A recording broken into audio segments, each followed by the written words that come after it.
Olá, graça, paz e misericórdia da parte daquele que vive e reina pelos séculos dos séculos. É uma imensa satisfação estar recebendo você aqui no canal Escatologia Plena, o portal de estudos do preterismo completo. Há 14 anos, trazendo assuntos de grande relevância para a fé cristã, mostrando, atestando, testificando que a escatologia bíblica é de fato já realizada. E essas informações têm feito toda a diferença para a nossa geração, em louvor da glória do nosso Deus. Muito bem, nesta oportunidade, no quadro Futurismo e Crenças, é o quadro onde abordamos aqui os equívocos, defendidos pela tradição. Eu trago aqui um vídeo onde o pastor César Cavalcante, ele vem fazendo suas pontuações com referência às questões pré-tribulacionistas. É um vídeo defesa contra os questionamentos feitos pelo pastor Ciro Sanches com referência ao pós-tribulacionismo. Mas nesse vídeo,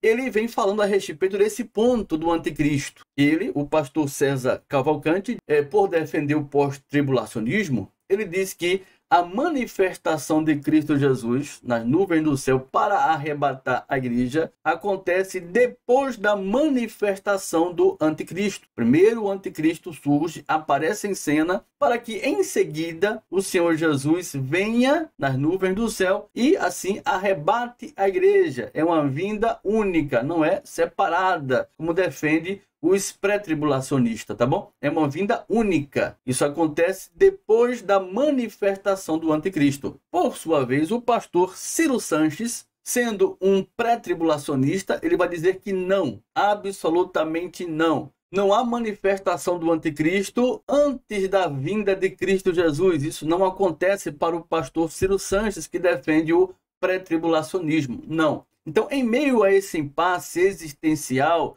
da tradição, é comum a gente ver essa divergência nos campos das ideias, em debates teológicos. A questão para nós aqui é a seguinte, meu irmão, minha irmã.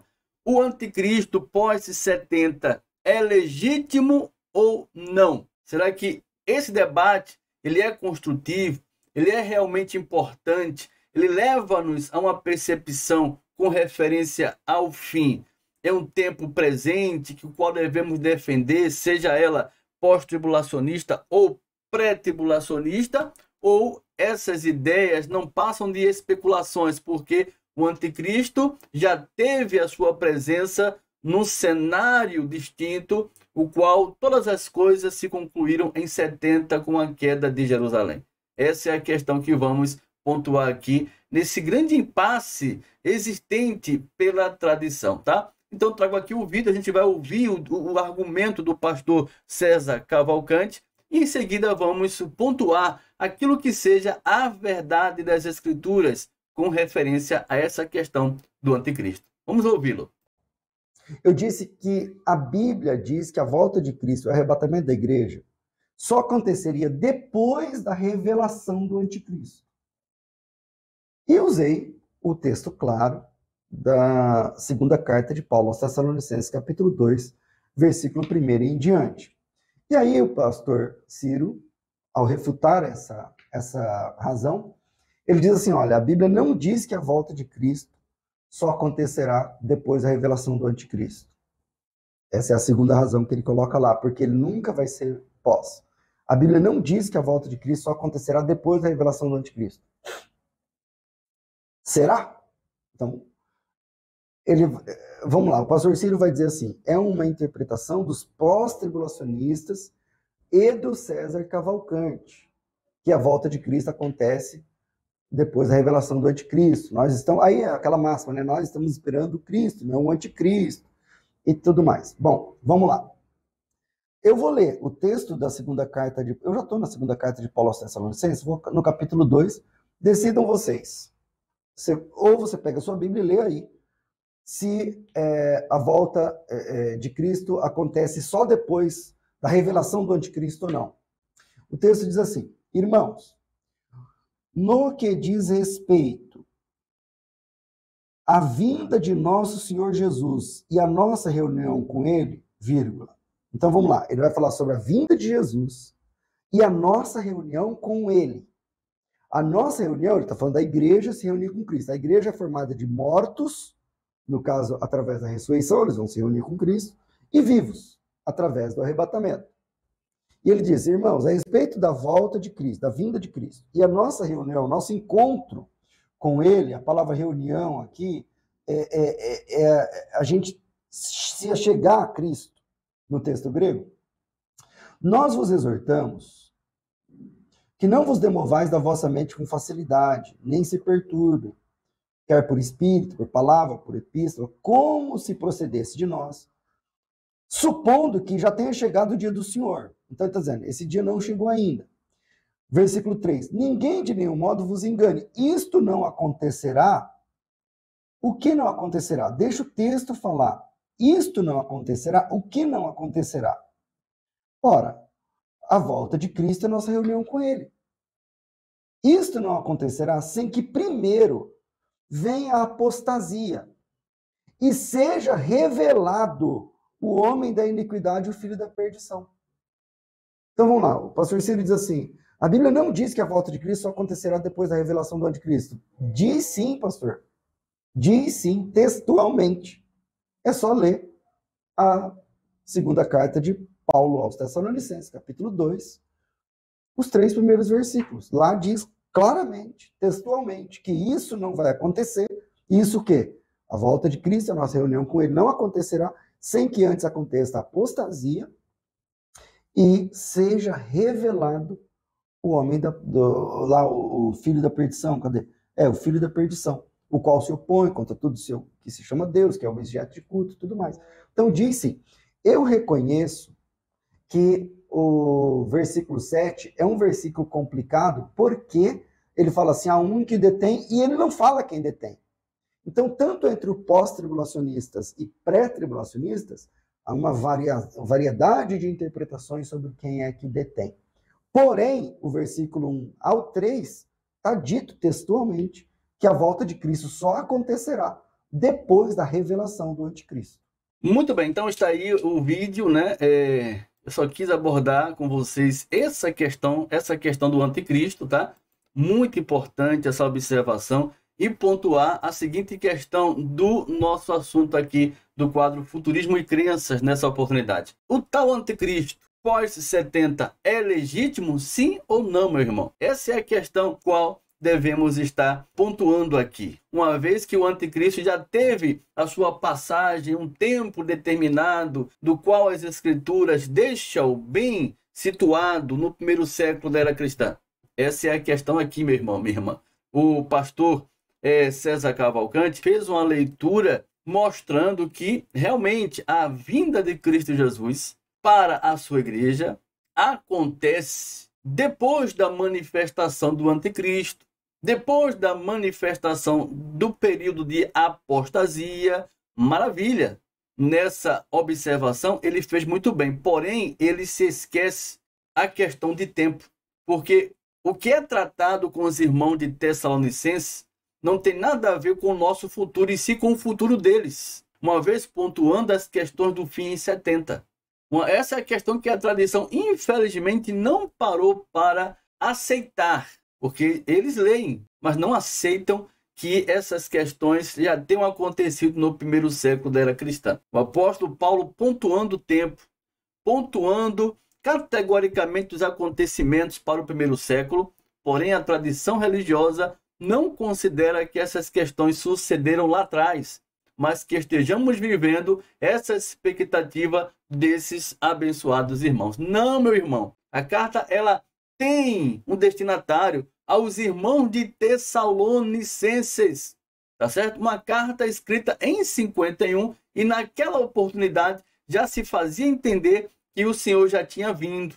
Paulo vem orientando aqueles irmãos justamente por conta dessa mentira que já estava se enraizando na igreja de Cristo, dizendo que Jesus já tinha vindo. Aí Paulo vem orientar aqueles irmãos com referência a essa vinda que ainda não tinha acontecido até então, mas aconteceria em breve. Não 2000 anos depois, mas em breve. É tanto que a conversação que Paulo faz com esses irmãos em sua carta, ela pontua o tempo, meu irmão. É só você prestar atenção na conjugação verbal do texto. Está claro, olha só. Irmãos, 2 Tessalonicenses 2:1, no que diz respeito à vinda de nosso Senhor Jesus Cristo e a nossa reunião com ele, a nossa, Paulo se incluindo nesse momento, porque para Paulo estava tão próximo que ele estaria ainda em vida quando as coisas sucedessem. Embora ele morra em 68, mas ele estava claro que as coisas não eram para 2000 anos, meu irmão. Não era um futuro distante do tempo de vida daqueles irmãos. É isso que temos aqui. E a nossa reunião com ele, nós vos exortamos. Paulo não faz aqui uma apresentação de tempo como se fosse um futuro distante, não. Ele faz uma pontuação de tempo em que os acontecimentos estavam prestes a suceder no tempo de vida daqueles irmãos, inclusive a dele, que ele acreditara que estaria também em vida com aqueles irmãos, quando isso sucedesse. Ali diz aqui no versículo 2, e que não vos demovar de vossa mente com facilidade, a mente deles, que não seja removido isso de vossas mentes com facilidade, nem vos perturbeis, quer por espírito, quer por palavra, quer por epístola, como se procedesse de nós, supondo que tenha chegado o dia do Senhor. Aí uns perturbados usam até esse texto para se referir a nós, preteristas completos, né? Tem nada a ver com o contexto do assunto que é tratado aqui, uma vez que nós, preteristas completos, dizemos que essa vinda aconteceu em 70 e não em 51 ou antes disso. Essa é a questão. Então ele diz, cuidado com esses que visam dizer que o dia do Senhor já tem chegado. Cuidado com esses ensinos, porque não é assim que sucederá. Diz aqui, ninguém de nenhum modo vos engane, porque isto não acontecerá sem que primeiro venha a apostasia e seja revelado o homem da iniquidade, o filho da perdição. Paulo vai dizendo àqueles irmãos, o qual se opõe e que se levanta contra tudo que se chama Deus ou é objeto de culto, a ponto de assentar-se no santuário de Deus, ostentando-se como se fosse o próprio Deus. Aí Paulo continua, não vos recordar de que ainda convosco eu costumava dizer-vos estas coisas? Então Paulo já dizia a eles, àqueles irmãos, essas coisas referentes ao fim, e que estava na oportunidade recobrando essas informações para que eles estivessem atentos para o verdadeiro momento da manifestação do nosso Senhor. Porém, antes era necessário que viesse a apostasia e fosse revelado o homem da iniquidade, o filho da perdição. É isso que é pontuado aqui, para aqueles irmãos, para aquele tempo, para aquela circunstância. Eu fico pasmo em ver homens como esse, homens gabaritados, homens piedosos, que não respeitam o tempo da leitura. Eles atropelam. Ninguém desses teólogos, desses estudiosos, desses formadores de opiniões, jamais eles vão pegar uma revista, jamais eles vão ler um jornal sem verificar antes a data daquele jornal. Ele vai identificar de quando é aquele jornal, se aquelas informações elas são atuais para o seu tempo, se ela pode desfrutar daquelas informações porque ela é do dia. Ninguém pega um jornal de 20 anos atrás e lê de forma satisfatória aquelas informações como se estivéssemos vivendo nos dias daqueles anúncios que ali está. Ninguém. Por quê? Porque respeita o tempo, claro, óbvio. É a leitura que leva-nos a compreender isso.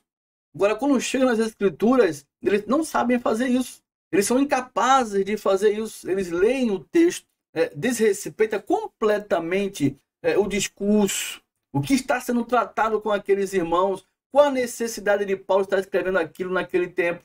Aí fica essa divergência que não leva ninguém a lugar nenhum. Se é pós ou se é pré-tribulacionista. Por conta de Jesus ainda vai ter que se manifestar, mas ainda é necessário a apostasia e a presença do tal homem da iniquidade, o filho da perdição. O outro lá vai dizer, não é necessário isso não, porque não vai ser assim. Quando que, na verdade, o homem da iniquidade, o filho da perdição, já apareceu no cenário, no tempo devido de vida daqueles irmãos.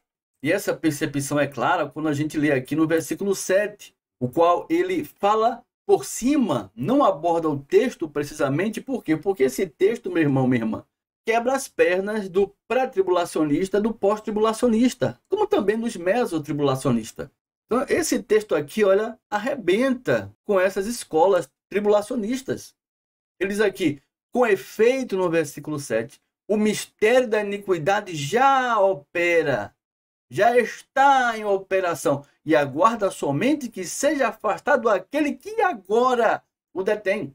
Ou seja, quando Paulo escreve a sua carta aos irmãos de Tessalonicenses, quando Paulo escreve essa carta aqui, já estava em andamento o mistério da iniquidade, o qual revelaria o homem da iniquidade. Existia um acontecimento nos bastidores que manifestaria o tal homem da iniquidade, o filho da perdição. Já estava em andamento, já opera. Então não posso, de forma nenhuma, ler o versículo 7 e desconsiderar o tempo, pelo simples fato de não aceitar que os acontecimentos estiveram no primeiro século da era cristã, como defendem nós preteristas. Não posso, de forma nenhuma. Eu tenho que parar e analisar. Opa, e essa questão aqui? Como é que eu posso defender um pós-tribulacionismo, um pré-tribulacionismo, um mesotribulacionismo, quando que naquela época os irmãos já estavam vivenciando o tal momento da manifestação do anticristo, do filho da perdição, porque o mistério da iniquidade já estava em operação. Eles aguardavam. Então, o que era, então, o que nós podemos entender sobre o mistério da iniquidade que estava em operação? Era tão somente a ação maléfica, a artimanha que envolvia a mãe de Nero César, Agripina, ela que estava articulando nos bastidores meios pelas quais pudessem colocar o seu filho Nero no poder. Essa é a questão que está sendo vivenciada por aqueles irmãos nessa oportunidade. Porque quem estava no trono de Roma quando 2 Tessalonicenses foi escrito? O imperador Cláudio, tá? Que era padrasto de Nero César. Para que ele pudesse estar no trono, no caso Nero César, houve uma conspirata da mãe de Nero, Agripina, para que ele pudesse assumir o poder. E ele vai, realmente isso acontece, assume o poder em 54. Então, meu irmão, minha irmã, está absolutamente claro que a conspirata envolvendo a mãe de Nero César, Agripina, é o cenário atípico do mistério da iniquidade que já estava em operação para que o seu filho Nero, o filho de Agripina, pudesse assumir o poder. Isso acontece mais na frente, em 54. Aí, por seguinte, você vai encontrar a perseguição dos santos, que manifesta-se assim a grande tribulação, seguida por Vespasiano, onde ele assume o trono, seu filho Tito derruba de Jerusalém, em alinhamento com o que é dito por Jesus em Mateus capítulo 24, Marcos 13 e Lucas 21. Então é isso, meu querido, minha querida, tá certo? É isso que encontramos aqui, exatamente isso, o homem da iniquidade, Nero César.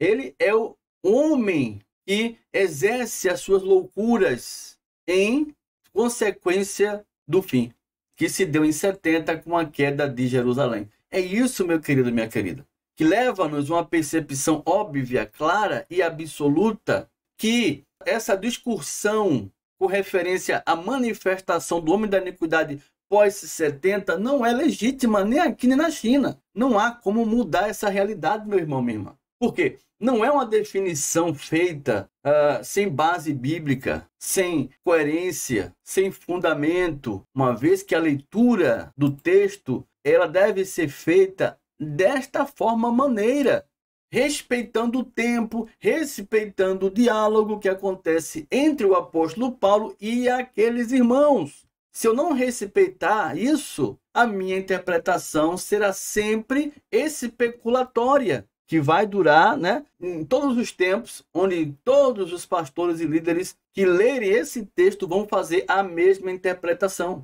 Hoje, uma pessoa que não é cristã, ela se tornando cristã, 50 anos mais na frente, ela vai ler esse mesmo texto, vai fazer a mesma interpretação que faz um pós-tribulacionista, que faz um pré-tribulacionista. Exatamente isso que vem acontecendo ao longo dos 2000 anos, onde só existem especulações e que desconsideram a história e faz com que as pessoas vivam uma irrealidade escatológica do fim. Então, essas questões que levam-nos a debates a respeito do anticristo pós-70 é ilegítimo. não tem legitimidade em canto nenhum.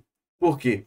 Porque desrespeita o tempo, desrespeita o cenário, desrespeita o próprio Deus, que inspirou os apóstolos, os profetas, para escrever essas coisas com determinado fim, que não está em nosso tempo e nem estará no futuro, e sim esteve no passado. Está aí mais uma abençoada reflexão aqui do nosso quadro Futurismo e Crenças. Espero que ele tenha sido útil.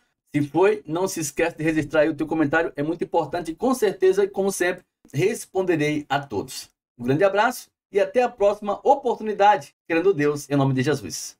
Graça e paz!